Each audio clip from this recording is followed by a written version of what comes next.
Subscribe the channel and press the bell icon for latest updates. Calcutta ইউনিভার্সিটিতে English general নিয়ে যারা পড়ছো semester 2তে তোমাদের সিলেবাস দেখবে আগেই বোঝানো হয়েছে। আজকে তোমাদের সাজেশন নিয়ে আলোচনা করা হবে। তোমাদের যারা এখনও সিলেবাস দেখোনি ডেসক্রিপশানে দেখবে, লিঙ্কটা দেওয়া থাকবে। তো সাজেশনে কি আছে দেবিকা ম্যাম তোমাদেরকে আজকে সাজেশনটা বুঝিয়ে দেবে, তোমরা দেখে নাও। তোমরা যারা এই সাজেশনটা দেখছো, একটা জিনিস তোমরা প্রত্যেকেই জানো যে তোমাদের এই CC2 পেপারে কি আছে ইংলিশ জেনারেলে। দুটো এসে আছে, দুটো নাটক আছে এবং একটি নভেল আছে। এগুলো তোমরা ইতিমধ্যে জেনে গেছো। আজকে আমি তোমাদের যে দুটো এসে আছে সেই দুটো এসের ওপরে যে সাজেশন আমি করেছি সেটা আমি তোমাদেরকে আজকে বুঝিয়ে দিচ্ছি। তোমরা ভিডিওটা ভালো করে লক্ষ্য করো। যদি মনে করো প্রশ্নগুলো লিখেও নিতে পারো।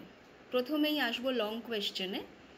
ড্রিম চিলড্রেন আর রেভারি, এই এসেটা থেকে আমি সাজেশনের প্রশ্নগুলো তোমাদের পড়ে দিচ্ছি। নাম্বার 1, ডিসকাস ড্রিম চিলড্রেন আর reverie as an essay with autobiographical touch. এই যে এসেটা রয়েছে এটার মধ্যে অটোবায়োগ্রাফিক্যাল কি এলিমেন্ট আছে সেটার উপরে একটা আলোচনা করতে হবে। Question number 2, how does Lamb weave his dream with a touch of reality in his essay Dream Children? Lamb এই ড্রিম চিলড্রেন এসেটাতে কিভাবে বাস্তবকে নিয়ে এসেছে বা বাস্তবের কি স্পর্শ এই এসেটাতে আছে সেটা আমাদের আলোচনা করে বলতে হবে।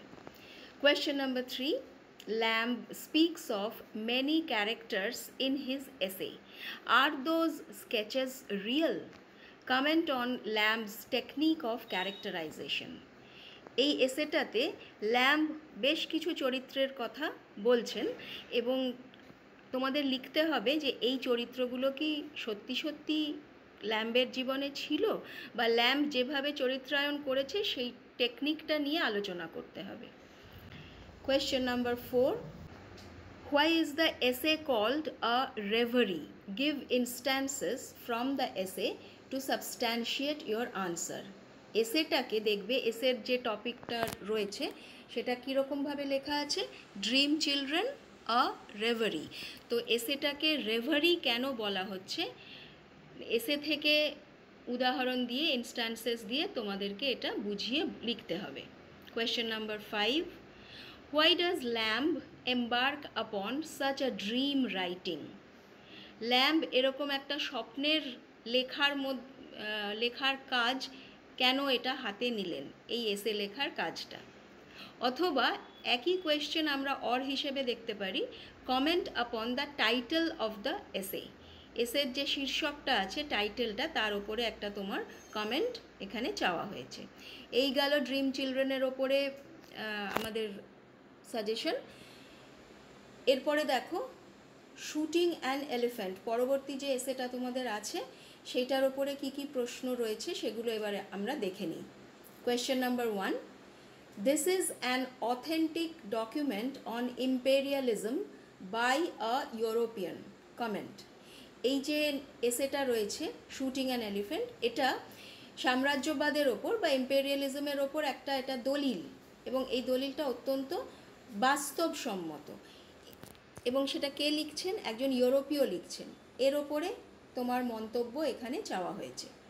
Question number 2, how does shooting the elephant become an act of compulsion for Orwell?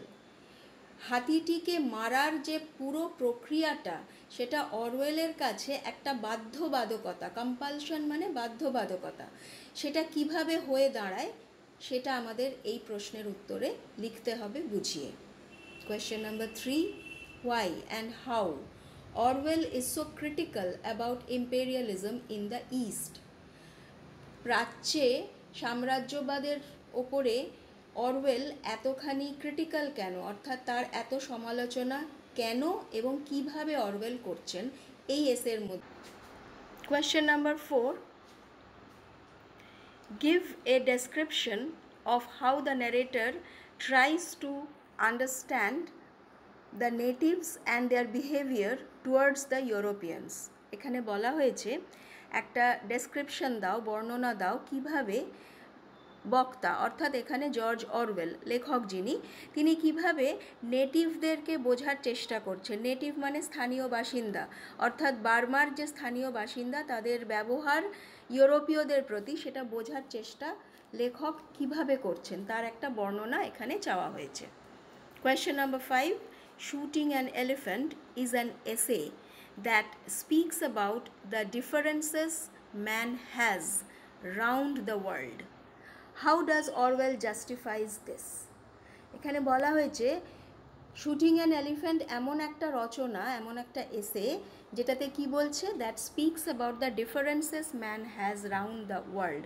সারা পৃথিবীব্যাপী মানুষে যে বিভেদ রয়েছে সেইটার কথা এখানে বলে, এই এসেটাতে তাই বলা হয়েছে। এইটা অরওয়েল কিভাবে এই বক্তব্যটাকে সমর্থন করছেন সেইটা আমাদের এখানে বলতে হবে। তো এই পাঁচটা প্রশ্ন রয়েছে দুটো এসে থেকে। আমি এইভাবে তোমাদের সাজেশনটা তৈরি করেছি। তোমাদের যদি আজকের এই ভিডিওটা ভালো লেগে থাকে তোমরা অবশ্যই কমেন্ট বক্সে সেটা জানাবে। তোমাদের কোয়েশ্চেন পেপারের বাদবাকি যে অংশটা রয়েছে নাটক এবং নভেল, তার যে সাজেশনটা বাকি রয়েছে সেটা আমি পরের ভিডিওতে দেব।